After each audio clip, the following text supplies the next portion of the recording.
Partons ensemble à la découverte du galop sur Radio Laser. Bonjour à tous, alors c'est Cor Marceline qui va vous causer. C'est pour la chronique de Radio Laser et vous savez ça s'appelle La Boîte à Goules et c'est organisé par Radio Laser mais aussi par Bretagne Galaise. Et donc aujourd'hui il va y avoir du nouviao parce que je vais inviter Tuca de Guichin, que vous connaissez pas, hein. C'est Jean-Pierre Mathias. Mais d'abord, j'ai des annonces à faire. Parce que ça fait 50 ans que Bretagne Galaise existe. Au départ, ça s'appelait les Amis du Parle-Galop. Et après, c'est devenu Bretagne Galaise. Et dans 50 ans, ça se fête, hein. Ça fait les noces d'or, comme dans le temps, comme il y avait encore des noces. Alors en septembre-octobre, Bretagne Galaise organisera plein de fêtes, par-ci par-là, il faudra regarder les affiches. Et il y aura tout une grande fête à Piperia, le 11 octobre. Alors notez bien ça sur votre calepin. Alors bonjour Jean-Pierre. Bonjour le monde. Bonjour Marceline. Oui quand même. Bon, alors tu parles galop depuis tout le temps, depuis que t'es gosse. Je ne sais pas. On va prêcher de François Duine, je dirais bien comme lui. François Duine, dont on va parler, enfin on va en dire plus, mais galop, ça veut dire français. Et puis il disait, François Duine, les Burton disent que je ne sommes que de pauvres galous. Je n'ai entendu ce mot qu'une seule fois, disait donc François Duine à la fin du 19e siècle, puisque c'était un gars que tenait à Doux, qui sonnait à Baillet-Morvan, pas loin donc de Dole, si vous voulez. Ouais, je te rejouis du galop quand j'étais gosse, certainement, mais on ne disait pas galop. Il y avait du monde qui parlait plus ou moins patois, quoi. Pachu, c'était encore pire. S'il parlait pachu, il parlait pas bien. Un rapport au français, à la norme. Oui. Bon. Mes parents, plus tard, j'entends encore mon père me dire, mais pourquoi que tu parles mal, donc? Parce que, c'était quand j'étais devenu adulte, puis que je m'intéressais un petit au galop, toutes les affaires-là. Il comprenait pas comment que j'avais appris à parler français, et puis que j'avais goût à ça. Alors, lui, il parle français, ma mère aussi. Il avait un accent, mais puis comme mais moins que dans l'ordinaire, il y avait du français, du galop, chaque fois que tu mélangeais, mais il parlait bien davantage français que galop. Le monde aussi que j'avais eu à faire quand j'étais gosse, je peux pas dire quoi. En tout cas, moi, j'ai jamais étudié le galop vraiment. Je t'ai fait regarder des dictionnaires, des grammaires, des affaires, mais je n'ai jamais été à fond sur le galop. Mais je le prêche. T'es comme moi. Moi, c'est pareil, mais dans mon coin, là-bas, on prêche bien le patois, comme on disait. On se faisait appeler sur les dés, nous, à l'école, hein, ouais. Parce que on n'avait pas le droit. Hein. Mais je n'ai pas souvenance de ça. Et puis, on se faisait moquer par les gens de la ville, hein, qui disaient qu'on parle mal, comme tu dis. Et puis, ils se moquaient de nous et tout, parce qu'on te, comme des ploucs, hein. On te mal habillé, on te en retard, voilà. Mais, rapport à l'école quotidien sous étape solidaire, quand j'étais jeune, je voulais être prêtre. Alors, j'étais au petit séminaire. C'était ça, mon collège.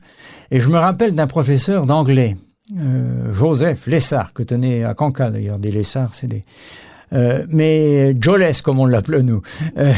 Est-ce que je fabule à ce tour, au cas, mais puis voici aussi rapport à l'espagnol. J'avais fait un petit espagnol. Je crée, mais de faire la réflexion aux des copains de temps en temps que il y avait une ressemblance à notre manière à nous de dire. En tout cas, ça m'arrive à ce tour. Moi, je ne me suis pas fait taper sur les dents, pas du tout. Ça, mais que c'est vrai bête. C'est vraiment dommage que à ce tour, pareil.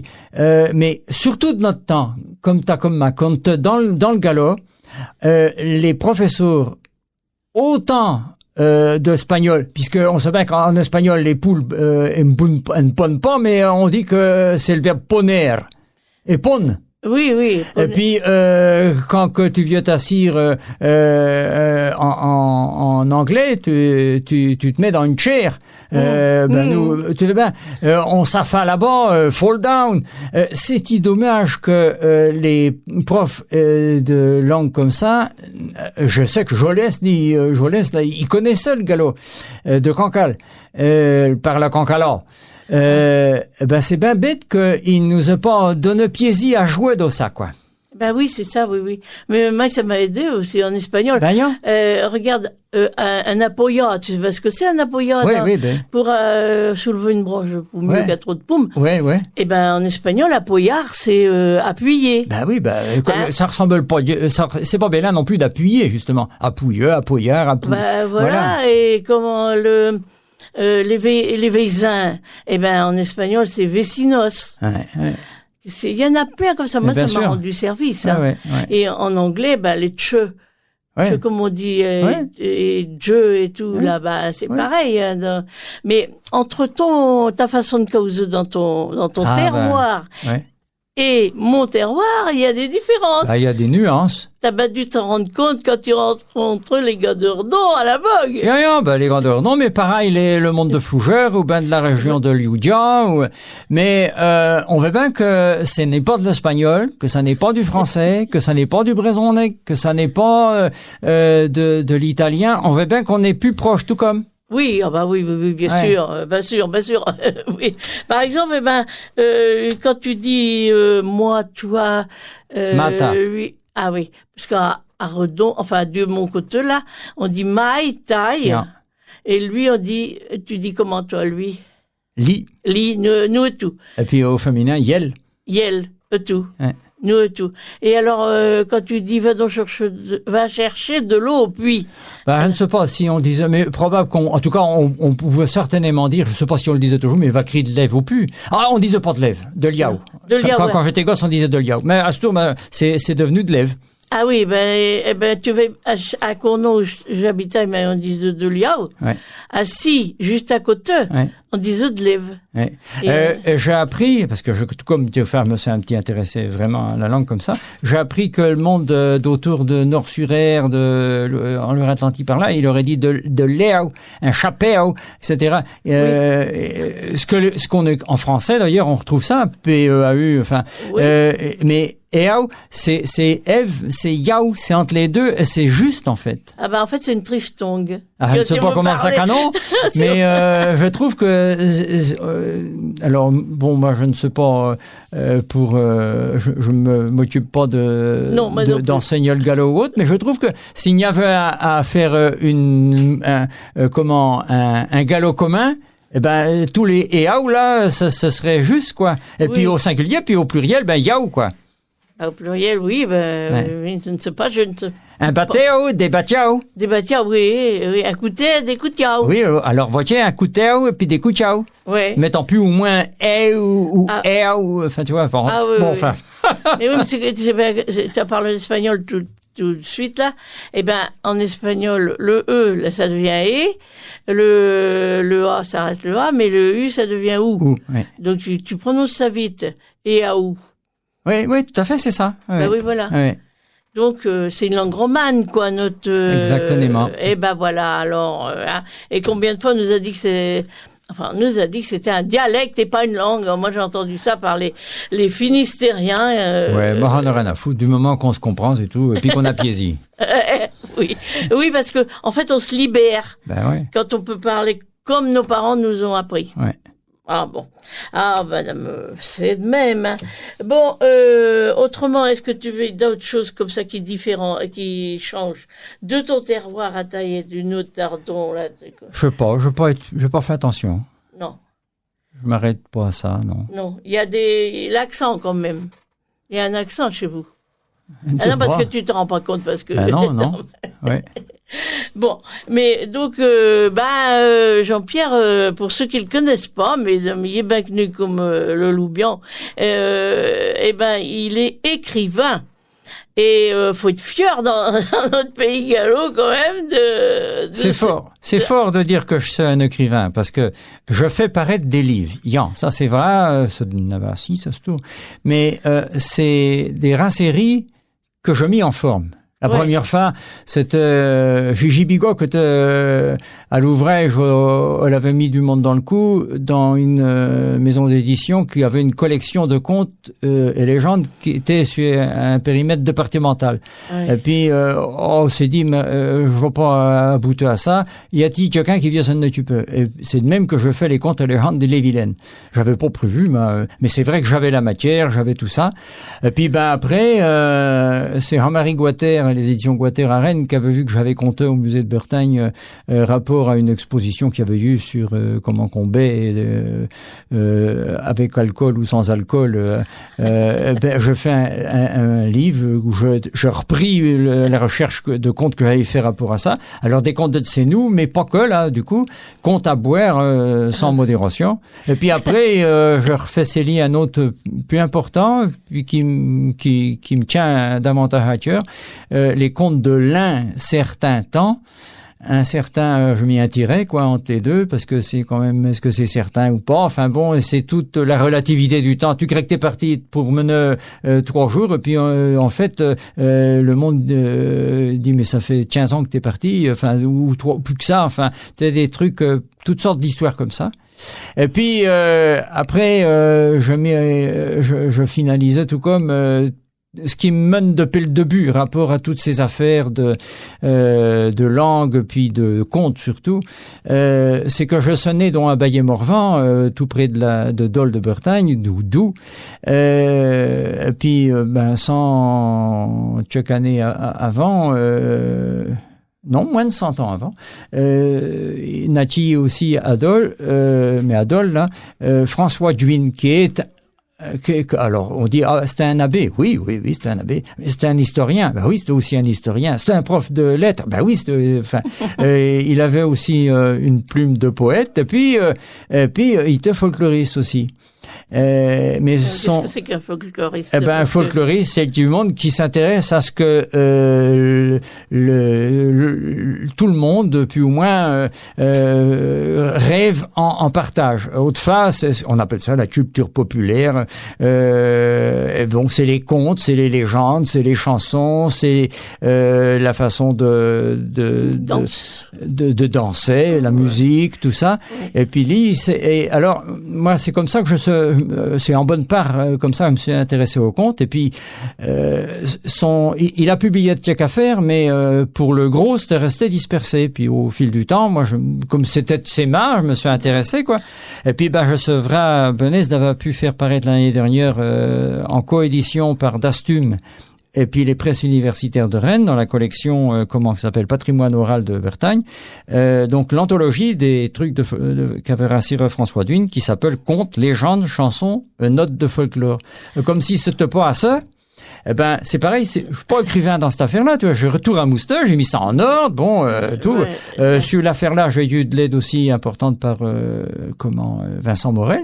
Ah oui. Mais je passais aussi pas mal de temps pour faire un numéro, finalement, j'avais pas prévu ça au début non plus, un numéro hors série de la revue de l'association François Duin, de Rouget de Dole, que j'ai appelé, François Duin, intellectuel, prêtre et poète. Donc c'est une biographie en fait du bonhomme. Et puis je refais paraître aussi un truc, mais là je presque rien fait, sinon que j'ai trouvé quelqu'un pour me trouver l'éditeur et tout ça. Non, mais un historien qui est spécialisé sur les périodes de 1870 à 1945 de par nous. Ah oui. Canon Erwan. C'est Erwan de Galles, oui, je crois que c'est ça. D'un coup, j'ai un doute. Mais il m'excusera si je me suis trompé. Je crois que c'est ça. Et donc, a fait paraître des lettres et notes du temps de la Grande Guerre que François Duin avait un manuscrit. Il y a tout un fonds d'archives de François Duin qui est à l'université de Rennes, dans la bibliothèque près de la place Hoche, la Rennes Centre. Et ça n'a même pas paru dans le centenaire, ça a paru en 2023. Voilà comment que je sois écrivain si on vieux, enfin bon. Oui, c'est bien quand même. Et oui, ça vaut le coup. Ça m'occupe, et puis ça peut servir à du monde aussi. Oui, des universitaires peut-être qui te contactent, non? Oh, de toutes sortes de monde, des contours souvent, parce que je suis connu pour mettre de l'ordre dans ce que je trifouille, et puis je remets tout ça. Pour les comptes, tu vois, je connais je me suis habitué au classement des comptes, tout, puis sur mon ordinateur, j'ai un petit moteur de recherche des fois qui m'aide aussi. Et puis, c'est surtout des contours. T'aurais pas des comptes qui auraient rapport, machin, parce que on me demande de cas, tout. Et alors des fois, mais il m'a déjà répondu, Béto, avant que j'avais posé la question. Faut pas exagérer, mais... Ben oui, tu comptes. C'est comme ça qu'on s'est connus. Oui, exactement. Rapport et gosse, entre autres. Ouais, non, mais avant, tu... Oui, avant. T'as été mon mentor, quand même. Albert, plus, tout comme Pete Out. Oui, mais tu te rappelles pas quand il y avait encore la maison pour les Burtons, là, à Saint-Vincent-sur-Oust? Ouais. Tu avais fait un stage. Oui, j'avais fait un stage, c'est vrai, ouais. C'est comme ça que je commence. Est-ce que dans le stage-là, c'était le même stage où il y avait, Armel Tessier? Non. Non? Jackie de Rennes. Ah oui, il y avait Jackie, parce qu'il y a eu aussi une autre fois, Jackie, et puis de Beria, oui. Je ne sais plus son nom. Qu'a les cheveux longs, oui. Oui, il les a plus, les cheveux longs, il les a coupés. Ah. Oui, mais notre cultivateur. Oui. Le nom va nous revenir, c'est pas une affaire. Oui. Renaudin. Pascal. Ouais. Pascal Renaudin. Ouais. Oui, donc ça en fait mes œufs. À ce moment-là, il n'y avait pas de genre de compte, mais mes œufs, de contou, je veux dire. C'est vrai que ça me donne corps. Je fais partie de tout début de l'aventure d'une association qui existe toujours, la Bouaise. Oui. Dans le pays de Fougères, Saint-Malo, Dinan, un petit le pays de Rennes, Vitré. Je sais plus, ça fait 8 et 4, 12, ça fait 40-50 ans que ça existe, quoi. Pas encore 50, mais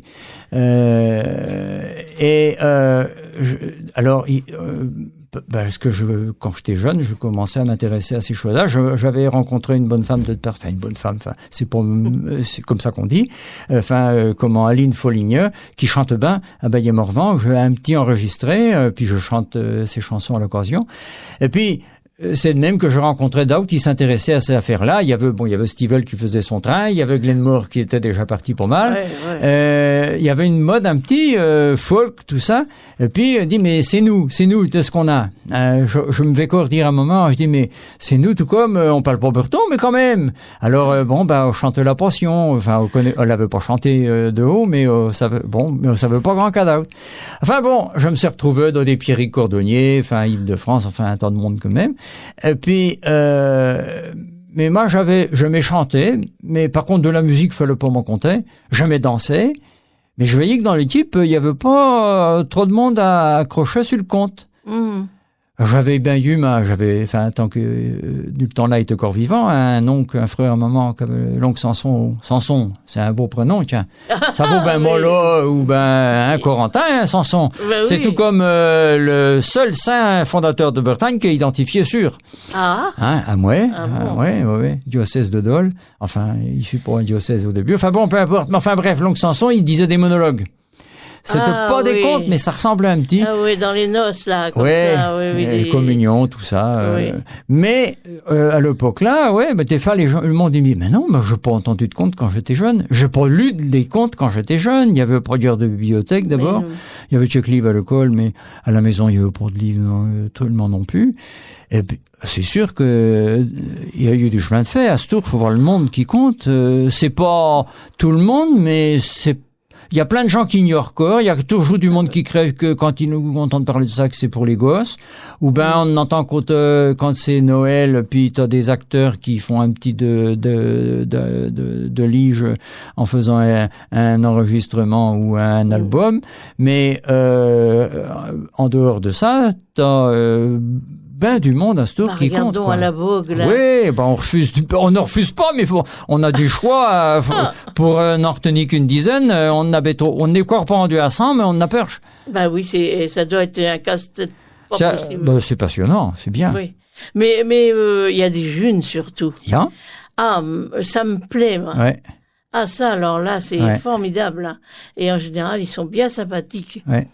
Et moi, je suis contente aussi de voir ça. Parce que... Ouais. Mais alors, ce que je regrette, c'est que les enseignants, si tu veux, dont j'ai fait partie, hein, au lieu de compter, ils lisent des comptes. Eh ben, je connais une exception. Ah. Alors qu'il est là, Bérénice a engagé Ah oui. une affaire avec Bérénice Roland. Oui. Qui est en retraite à Stour, qui a été oui, je institutrice. connais bien. Non, mais je dis ça pour le monde.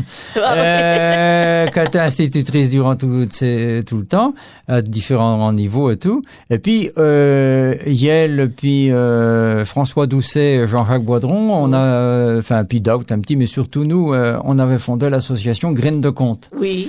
Eh ben là, la voilà en retraite, elle a passé un contrat à une école Saint-Anne à Grand-Fougeray, et on aura fait 10 séances dans le col, 5 seulement pour les petits, 10 pour les CM. Là.